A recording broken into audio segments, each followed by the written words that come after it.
जी dear students, आज का हमारा कॉन्ट्रैक्ट अकाउंट का सवाल नंबर 3 करेंगे। तो जी अगर आप लोगों को किसी पॉइंट के अंदर कोई समझ नहीं आती तो आप लोग मुझे व्हाट्सएप करके हम मुझसे पूछ लिया करें भी सर इस पॉइंट की समझ नहीं आई, तो मैं आप लोगों को समझा दूंगा। और उसके बाद कोचिंग फैसिलिटी भी दी जाती है, अगर कोई लेना चाहे तो वो भी ले सकता है जी। तो जी हम सवाल को शुरू करते हैं। A farm of builder carrying out large contract kept in a contract ledger separate account for each contract on 30 June 2010 the following was shows as being expenditure in concern with contract number 555।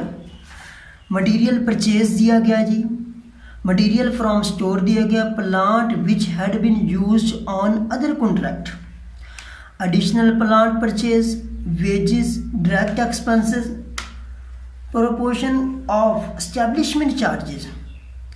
The contract which was consumed on the 1st February 2010 was for Rs 3 lakh and the amount certified by the architect after deduction of 20% retention money Rs 1,20,800, the work being certified to the 30 June 2010.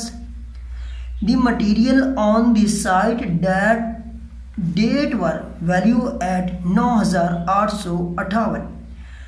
A contract plant ledger was also kept in which depreciation was dealt with monthly. The amount debited in respect and plant on contract number 555 to 30 June 2010 was Rs 1,130. You are required to prepare has account showing the profit on contract to 30 June 2010। तो ये कुछ data दिया गया था। जो opening जितने भी आप लोगों के एक्सपेंडिचर होते हैं वो कॉन्ट्रैक्ट अकाउंट की डेबिट साइड पर आते हैं, जो एंडिंग आती है वो क्रेडिट साइड पर आते हैं। तो इसके साथ ही आप लोगों की जो दो चीज़ें इसके अंदर नहीं आएंगी वो दो चीज़ें कौन सी हैं जी।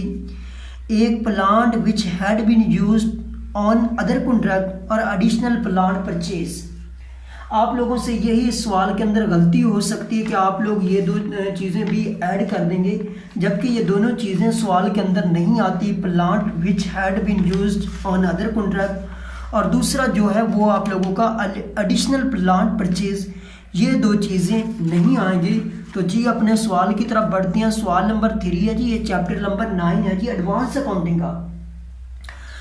जैसे जी कॉन्ट्रैक्ट अकाउंट, ये आप लोगों की डेबिट साइड, ये credit side, particular amount, particular की जगह आप रेफरेंस भी लिख सकते हैं। तो जी ये आप लोगों का देखते हैं जी। मटेरियल परचेज है जी 58,063 का, मटेरियल फ्रॉम स्टोर 9,785 का, depreciation on plant 1,130, wages 73,634, direct expensive 2026 के, एस्टेब्लिशमेंट चार्जेस 8,720 के जी। वर्क इन प्रोग्रेस, उसके अंदर वर्क सर्टिफाई हमें निकालना पड़ेगा जी। जैसे हमें जो रिटेंशन मनी थी वो 20%, तो बकाया जो बचता वो 80%। जो कैश रिसीव हुई थी 1,20,800 ज़रब 100 तकसीम 80, क्योंकि 20% रिटेंशन ऑफ मनी थी।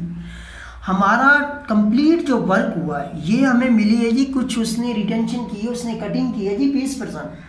अगर हमने जितना वर्क सर्टिफाई किया उसकी फिगर निकालनी तो 1,20,800 ज़रब 100 तकसीम 80, 1,51,000।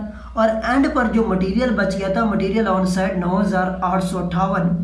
उसके बाद आप लोगों ने क्या करना, क्रेडिट साइड कैलकुलेट करनी 1,60,858, इसको आप डेबिट साइड पर भी लिखेंगे। उसमें से ये तमाम figure material purchase, material from store, depreciation on plant, wages, direct expenses, establishment charges, ये तमाम उसमें से माइनस करेंगे तो आप लोगों के पास जो होता है बकाया रकम होती है उसको बोलते हैं प्रॉफिट कैरीड ऑन। और इसी को उठाकर आगे लाएंगे तो प्रॉफिट बीडी बनता है। इस अमाउंट को 7,500 को आप क्रेडिट साइड पर भी, डेबिट साइड पर भी लिखेंगे। उसमें से सबसे पहले तो प्रॉफिट एंड लॉस निकालेंगे जी। कैसे निकालेंगे जी, 7,500 ज़रब 2/3 ज़रब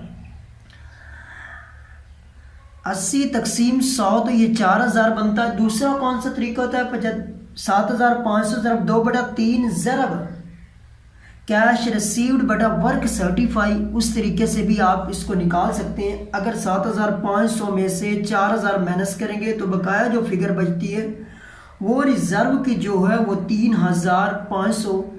तो ये हमारा सवाल कंप्लीट हुआ। ओके, इंशाअल्लाह ताला एक नए सवाल के साथ हाजिर होंगे। ओके, अल्लाह हाफिज़ एंड टेक केयर।